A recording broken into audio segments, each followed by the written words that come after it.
거대한 대왕고래가 큰 사고를 당해 생명이 위태롭게 되었습니다. 그러자 수많은 바다 생물들이 앞을 다투어 헌혈에 동참했습니다. 그런데 평소 대왕고래의 사랑을 많이 받던 꿀치가 헌혈에 동참하지 않았습니다. 헌혈하고 나오던 고등어가 발을 동동 구르며 서 있는 그 꿀치를 보고 물었습니다. 꿀치야, 너는 대왕님의 사랑을 많이 받았는데 왜 헌혈을 안 하니? 그러자 꿀치가 눈물을 뚝뚝 흘리며 이렇게 고백했습니다. 고등어야, 나를 좀 이해해 줘. 사실 나는 꿀치가 아니야. 나는 꿀치빵이었어.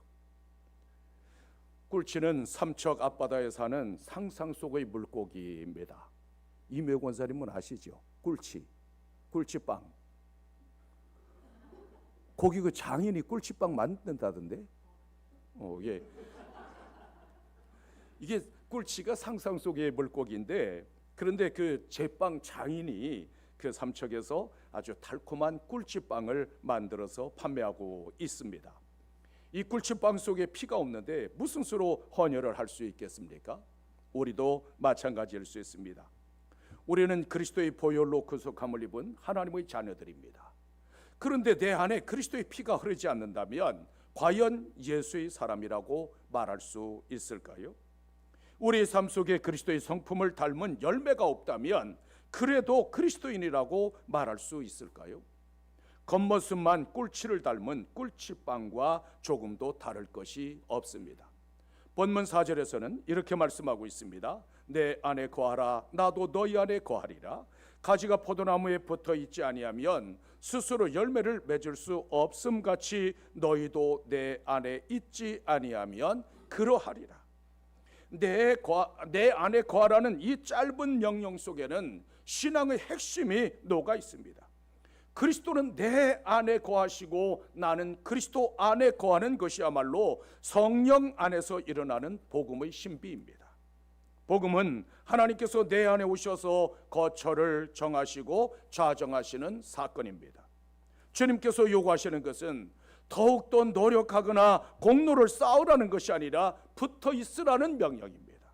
왜냐하면 노력이나 공로는 내가 했다는 교만을 낳지만 주님께 붙어 있는 그 삶은 은혜를 낳기 때문입니다. 주님께 붙어 있으면 주님께서 항상 거하시는 그리스도의 집이 됩니다. 아울러 열매를 맺게 되고 그리스도의 향기를 드러내게 됩니다. 농부가 포도나무를 심는 목적은 무엇일까요? 집이나 가구를 만들 수 있는 좋은 목재를 얻기 위해서일까요? 아니면 관상용이나 조경수로 심을까요? 포도나무를 심는 농부에서 오는 예쁜 꽃을 보는 것이 아니라 풍성한 열매를 거두는 데 있습니다. 포도나무는 목재나 조경수로는 쓸모없지만 그 열매는 큰 기쁨과 행복을 가져다 줍니다. 농부가 포도나무를 심고 열심히 가꾸는 이유도 바로 여기에 있습니다. 본문 1절에서는 이렇게 말씀하고 있습니다. 나는 참 포도나무요 내 아버지는 농부라. 주님께서는 자신을 포도나무로 하나님을 포도원을 가꾸는 농부로 비유하셨습니다. 하나님께서는 아름다운 포도원을 만드시고 세상 모든 백성들 가운데 볼품없는 이스라엘을 택하셨습니다. 그들은 애굽에서 종살이하던 민족이었고 내세울 만한 문명이나 자랑거리가 없었습니다. 그럼에도 불구하고 그들을 구원하사 가나안 땅에 옮겨 심으시고 풍성한 열매를 기대하셨습니다. 그들이 풍성한 열매를 맺을 수 있도록 다른 민족들이 갖지 못한 율법을 주셨고 선지자들을 보내주셨을 뿐만 아니라 시시때때로 각양의 은사를 베풀어 주셨습니다. 그렇다면 하나님의 뜻과 하나님의 계획대로 좋은 열매를 맺었을까요? 이사야 5장 2절에서는 이렇게 말씀하고 있습니다. 좋은 포도 맺기를 바랐더니 들포도를 맺었도다.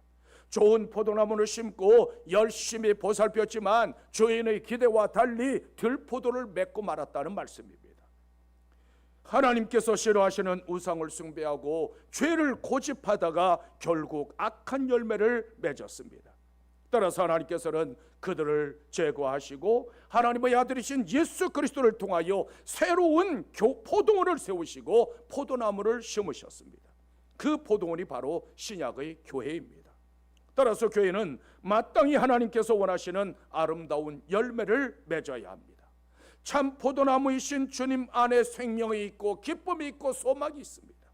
따라서 예수 그리스도 안에 거할 때 하나님께서 기뻐하시고 인정하시는 좋은 열매를 맺을 수 있습니다. 우리가 사는 이 시대는 열매를 구하는 시대가 아니라 떨어지는 꽃을 구하는 시대라고 말할 수 있습니다. 하지만 하나님께서는 우리가 좋은 열매 맺기를 기대하십니다. 모든 나무는 반드시 꽃을 피우고 때가 되면 그 열매를 내어놓습니다. 열매를 내어놓는 나무는 주인의 기쁨과 즐거움이 되지만 열매를 맺지 못하면 찍어 불에 태울 수밖에 없습니다. 마찬가지로 성도들은 주님께서 기르시는 나무와 같습니다. 따라서 반드시 꽃을 피우고 아름다운 열매를 맺어야만 합니다. 많은 믿음의 선진들이 주님과 동행함으로 선한 열매, 의의 열매를 맺었습니다. 마찬가지로 우리도 선한 열매를 맺으려면 우리 주님과 동행하는 삶을 살아가야만 합니다. 하나님께서 기뻐하시는 좋은 열매를 맺어 하나님께 영광을 돌려드릴 수 있는 여러분들이 되시기를 주님의 이름으로 축원합니다. 왜 많이 열매를 맺으라고 말씀하셨을까요? 열매를 많이 맺는 것이야말로 하나님께 영광을 돌려드리는 것이고 그것이 제자됨의 출발점이기 때문입니다. 본문 8절에서는 이렇게 말씀하고 있습니다. 너희가 열매를 많이 맺으면 내 아버지께서 영광을 받으실 것이요 너희는 내 제자가 되리라. 이 세상에 있는 모든 만물 중에 목적 없이 존재하는 것은 단 하나도 없습니다. 들에 핀 꽃 한 송이 또 풀 한 포기조차도 하나님의 영광을 위해서 존재합니다. 마찬가지로 성도들은 오직 하나님의 영광을 위해서 존재합니다. 농부의 영광은 가을의 수확으로 결정되듯이 하나님의 영광은 성도들의 열매로 결정됩니다. 따라서 좋은 열매를 많이 맺어 하나님 아버지 앞에 영광을 돌려드릴 수 있어야만 합니다. 포도나무의 열매가 주렁주렁 달리면 농부의 마음의 기쁨으로 넘쳐나듯이 하나님께서는 내가 맺은 열매를 보시고 기뻐하십니다. 성도의 존재 목적은 두말할 필요도 없이 좋은 열매를 맺어서 하나님께 영광을 돌리는 데 있습니다. 고린도전서 10장 31절에서는 이렇게 말씀하고 있습니다. 그런즉 너희가 먹든지 마시든지 무엇을 하든지 다 하나님의 영광을 위하여 하라. 무엇을 하든지 하나님의 영광을 위하여 하라. 이 말씀은 성도된 자들의 진정한 가치요 행동 강령입니다. 하나님께서 우리의 죄를 사하시고 구원하신 이유는 하나님을 영화롭게 하도록 하기 위함이었습니다. 따라서 먹든지 마시든지 무엇을 하든지 다 하나님의 영광을 구한다면 문제될 것이 없습니다.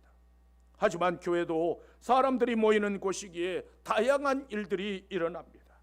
그런데 그 본질들을 보면 하나님의 영광을 추구하기보다 자기 자신의 영광을 추구하는 데서 대부분 일어납니다.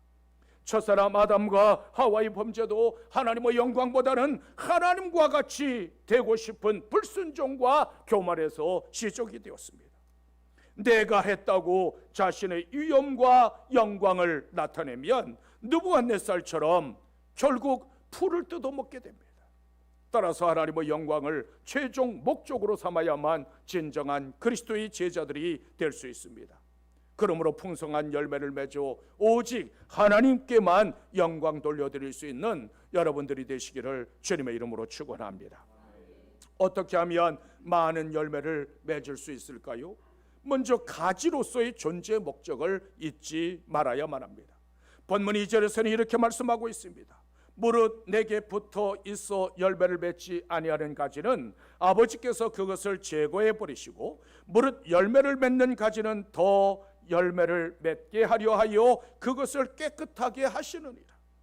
주님께서 원하시는 열매를 맺지 못하는 가지는 잘려 나가게 된다고 말씀하고 있습니다. 그렇다면 가지인 성도들의 사명은 과연 무엇일까요? 단순히 나무에 붙어 있기만 하면 모든 사명을 다 감당했다고 말할 수 있을까요? 가지는 존재의 목적을 따라서 반드시 열매를 맺어야 합니다. 가지가 열매를 맺지 못하고 단순히 붙어 있기만 하면 다른 가지에게 피해를 줍니다. 따라서 열매 맺지 못하는 가지는 가차없이 제거해 버립니다.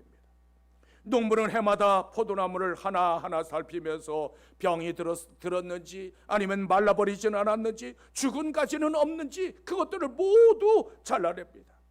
그대로 두면 좋은 나무까지 병들고 못 쓰게 되기 때문입니다. 성도들에게도 때로는 포도원 주인이신 하나님의 가지치기가 있습니다. 그 이유는 더 많고 더 좋은 열매를 맺도록 하기 위함입니다. 따라서 하나님께서는 말씀과 징계와 고난으로 가지치기를 하십니다.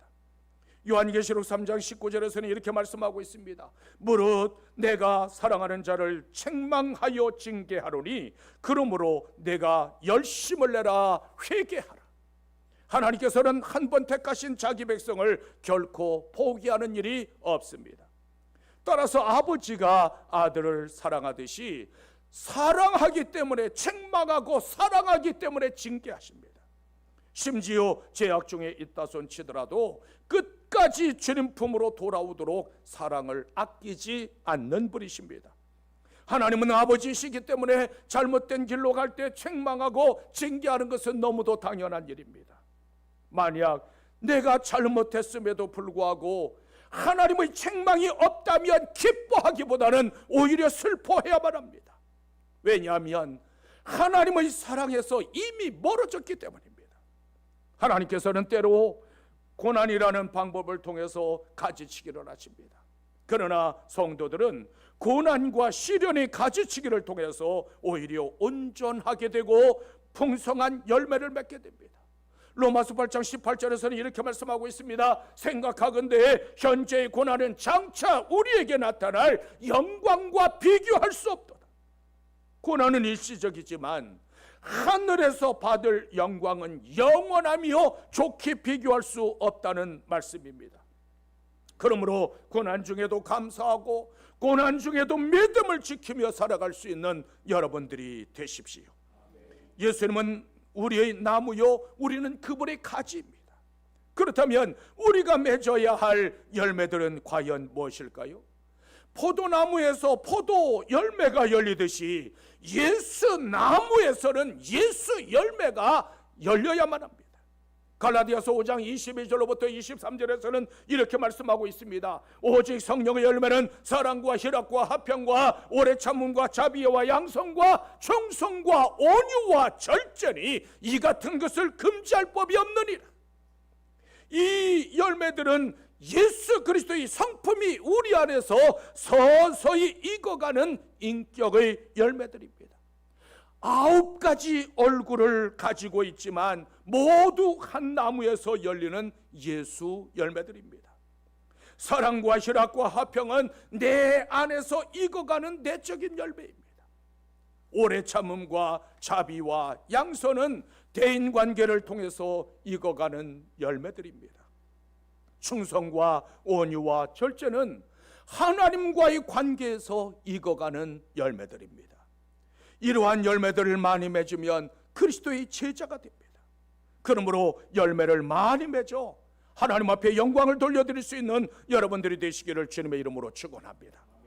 또한 예수 그리스도 안에 거해야만 합니다. 본문 5절에서는 이렇게 말씀하고 있습니다. 나는 포도나무여 너희는 가지라. 그가 내 안에 내가 그 안에 거하면 사람이 열매를 많이 맺나니 나를 떠나서는 너희가 아무것도 할 수 없습니다. 아무리 좋은 가지라도 줄기에서 잘라지면 그 순간부터 더 이상 열매를 맺을 수 없습니다.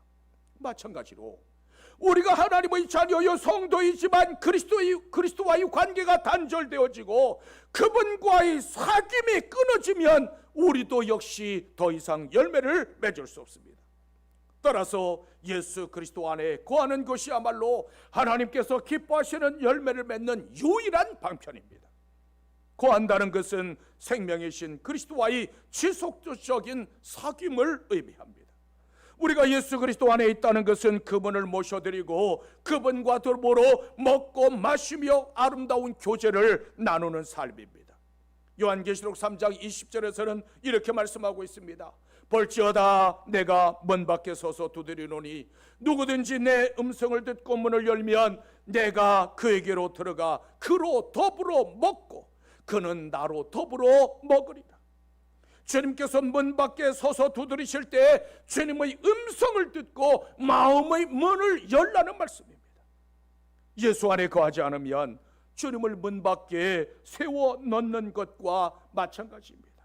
그러므로 주님을 향한 마음의 문이 언제나 열려 있는지를 살펴야만 합니다. 성도들은 스스로 열매를 맺는 것이 아니라 예수 그리스도 안에 거할 때 풍성한 삶을 살아갈 수 있습니다. 예수의 열매, 성령의 열매는 발버둥치고 몸부림친다고 맺는 열매가 아니라 주 안에 있을 때 맺는 은혜요 선물입니다. 그러므로 주님께서는 반복해서 내 안에 거하라, 나는 너희 안에 거하리라, 내 안에 거하라, 나를 떠나지 말라고 경고하고 있습니다. 하나님께서는 우리를 생명수 시냇가에 옮겨 심으시고 열매를 요구하십니다. 따라서 열매를 맺지 못하면 가차없이 베어질 수밖에 없습니다. 본문 6절에서는 이렇게 말씀하고 있습니다. 사람이 내 안에 거하지 아니하면 가지처럼 밖에 버려져 마르나니 사람들이 그것을 모아다가 불에 던져 사르느니라. 농부가 줄기에서 떨어진 가지를 모아다가 불사르듯이 예수 그리스도 안에 거하는 삶은 패망의 지름길이라는 경고의 말씀입니다. 구원의 연총은 오직 예수 그리스도 안에 거하는 믿음뿐입니다. 하늘의 열매, 의의 열매는 오직 그리스도 예수 안에서만 맺을 수 있습니다. 따라서 내가 나를 구원할 수 없고 스스로 좋은 열매를 맺을 수 없기에 그리스도 안에 항상 거해야만 합니다. 포도나무를 심으신 분은 하나님 아버지십니다. 예수님은 내 인생의 가지가 붙어있는 나무입니다. 성령님은 내 인생의 가지에 예수 열매가 열리도록 도우시는 분이십니다. 그러므로 우리의 싸움은 참 포도나무이신 예수 그리스도 안에 얼마나 거하느냐의 싸움입니다. 때때로 하나님의 자녀들에게 고난과 시련을 허락하시는 이유도 여기에 있습니다. 헛된 세상과 그 열매에 얽매이지 말고 참 포도나무이신 주님 안에 거하라는 뜻입니다. 주님께서는 지금도 내 마음의 문을 열라고 두드리고 계십니다. 여러분들을 찾으시는 주님의 음성에 귀를 기울이십시오. 우리는 언젠가 하나님 보좌 앞에 서야 하는 날이 옵니다. 내 인생의 마지막 날 하늘로 오라고 하는 종소리가 울릴 때 나는 세상에서 맺은 열매를 들고 하나님 보좌 앞에 서야 합니다. 그날에 그리스도 없이 살았던 사람들과 그들이 이룬 모든 업적들은 불에 타 없어지고 말 것입니다. 아무리 화려하고 아무리 찬란한 열매를 할지라도 그리스도 밖에서 얻은 열매는 쭉정이에 불과합니다. 따라서 내가 맺은 열매가 혹여 그리스도 밖에서 얻은 쭉정이와 같은 것들은 아닌지를 늘 살펴야 합니다. 오직 주님 안에 거함으로 하나님께서 기뻐하시고 또 하나님께서 나에게 요구하시는 예수 열매를 맺는 여러분들이 되시기를 주님의 이름으로 축원합니다. 또한 말씀에 순종하며 믿음으로 구해야 합니다. 본문 7절에서는 이렇게 말씀하고 있습니다. 너희가 내 안에 거하고 내 말이 너희 안에 거하면 무엇이든지 원하는 대로 구하라. 그리하면 이루리라. 이 세상의 모든 사람은 누구나 형통한 삶을 원합니다. 그런데 그 형통한 삶의 비결은 오직 주님 안에 거하며 말씀을 따라 구하는 데 있습니다. 우리가 주님 안에 있다는 사실을 무엇으로 입증할 수 있을까요? 그것은 곧 하나님의 말씀뿐입니다. 살아있는 하나님의 말씀보다 더 확실한 증거는 없습니다. 하나님의 말씀은 능력 그 자체이기 때문에 하나님의 말씀에 순종할 때 많은 열매를 맺을 수 있습니다. 시편 1편 3절에서는 이렇게 말씀하고 있습니다. 그는 시냇가에 심은 나무가 때를 따라 철을 따라 열매를 맺으며 그 잎사귀가 마르지 아니함 같으니 그가 하는 모든 일이 다 형통하리로다. 하나님의 말씀에 삶의 근거를 둔 사람은 반드시 열매를 맺게 된다는 말씀입니다. 하나님은 마를 줄 모르는 생명수 샘을 뿜어내는 근원이십니다. 따라서 하나님의 말씀에 기초를 둔 사람, 하나님을 의지하는 자는 어떤 상황 속에서도 아름다운 열매를 맺게 됩니다. 주님의 말씀 안에서 좋은 열매를 맺는 사람이 바로 복 있는 사람입니다. 따라서 하나님의 말씀이 우리의 가슴 안에서 울려 퍼져야 하고 내 삶 속에서 살아서 역사해야만 합니다. 우리가 주님을 사랑하는 가장 확실한 증거는 하나님의 말씀을 즐거워하는 데 있습니다. 하나님의 말씀을 즐거워할 때 그 하나님의 말씀이 살아있는 능력의 말씀이 되고, 내가 하나님의 말씀을 즐거워할 때 그때 그 하나님의 말씀이 내 양식이 됩니다. 철저하게 하나님 말씀 중심으로 살았던 다윗은 비록 양측이었지만 목동의 자리에서 왕의 자리에까지 올랐습니다. 따라서 오직 하나님의 말씀에 순종함으로 하나님의 인도하심을 받을 수 있는 여러분들이 되십시오.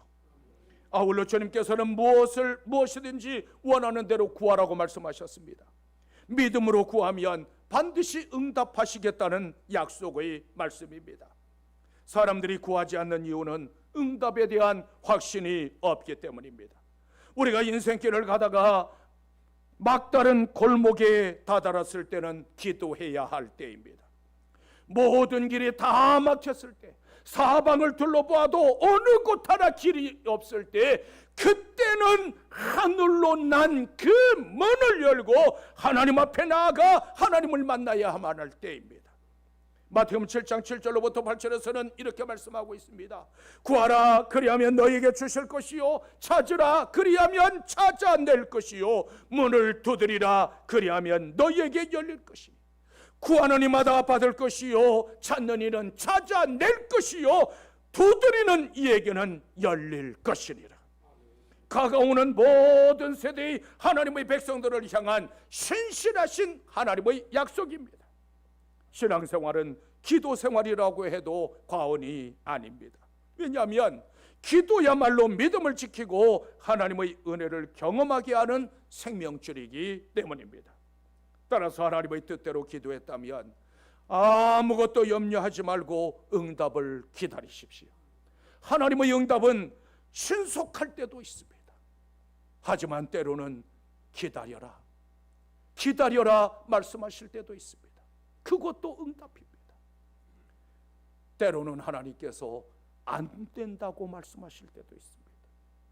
하나님께서 안 된다고 하시면 그 안 된다고 하는 것도 역시 하나님의 응답입니다. 하나님은 만물의 창조주요 불가능이 없는 전능자이십니다. 그러므로 하나님의 약속의 말씀을 믿고 주 앞에 나아가 간구함으로 많은 열매를 맺고 응답의 기쁨을 누릴 수 있는 여러분들이 되시기를 주님의 이름으로 축원합니다.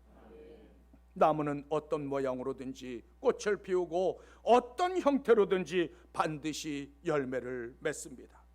우리는 주님께서 기르시는 나무이기에 반드시 꽃을 피우고 예수 열매를 맺어야 합니다. 그런데 예수 열매, 성령의 열매를 맺으려면 반드시 그리스도 예수 안에 거하라고 말씀하고 있습니다. 이 명령은 예수 열매를 맺는 신비이자 생명의 말씀입니다. 주님 안에 거하는 것은 세상 한복판으로 파송된 하나님의 사람, 그리스도의 사람으로 살아가는 것입니다. 주님 안에 우리가 거한다는 것은 내 삶 속에 그리스도의 성품과 그리스도의 인격이 점점 익어가는 것을 말합니다. 내가 주님 안에 거한다는 것은 내 영혼 깊은 곳에서 하나님께서 주시는 평강과 기쁨이 샘솟는 것을 의미합니다. 우리가 그리스도의 제자가 된다는 것은 그분의 성품과 삶을 닮은 사람이 되는 것을 의미합니다. 그런데 정작 우리의 삶 속에 예수 열매가 없다면 그래도 그리스도의 제자라고 말할 수 있을까요? 요즘 세상은 교회와 성도들을 별로 좋아하지 않습니다. 세상 사람들은 여러분들을 향하여 뭐라고 부릅니까? 아마 들어보셨는지도 모르겠습니다. 차마 입에 담기는 그렇지만 개독이라고 부르지 않습니까? 목사는 뭐라고 부릅니까? 목사가 아니라 목사라고 부르지 않습니까? 이게 이제 오늘의 현실입니다.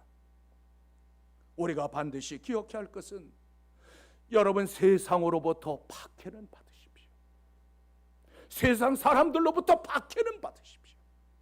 하지만 지탄과 조롱의 대상이 되지는 마십시오. 어쩌면 세상의 지탄과 조롱은 세상 사람들의 입술을 열어서 이제는 내게로 돌이켜라, 내게로 돌아오라, 말씀으로 돌아오라고 경고하시는 우리 주님의 음성일 수도 있습니다. 주님 안에 거하지 못하고 존재 목적을 상실하면 하나님을 기쁘시게 할 수 없습니다. 주님께서는 우리를 향하여 소금이 그 맛을 잃어버리면 길에 버리고 사람들에게 밟힐 것이라고 말씀하셨습니다. 우리가 합당한 열매를 맺지 못하면 불에 던져 살을 뿐만 아니라 짓밟히게 된다는 사실을 잊지 마십시오. 우리를 향한 하나님의 간절한 소원은 무엇일까요? 하나님께서 여러분들을 향하여서 요구하는 것은 무엇입니까? 두말할 필요도 없이 들포도가 아니라 하나님께서 기뻐하시는 예수 열매를 맺기를 원하지 않을까요? 그러므로 여러분들의 삶 속에, 여러분들의 인격 속에 예수 그리스도의 열매가 익어가기를 주님의 이름으로 축원합니다. 내가 맺은 예수 열매를 들고 하나님 앞에 영광을 돌려드릴 수 있는 여러분들이 되시기를 주님의 이름으로 축원합니다.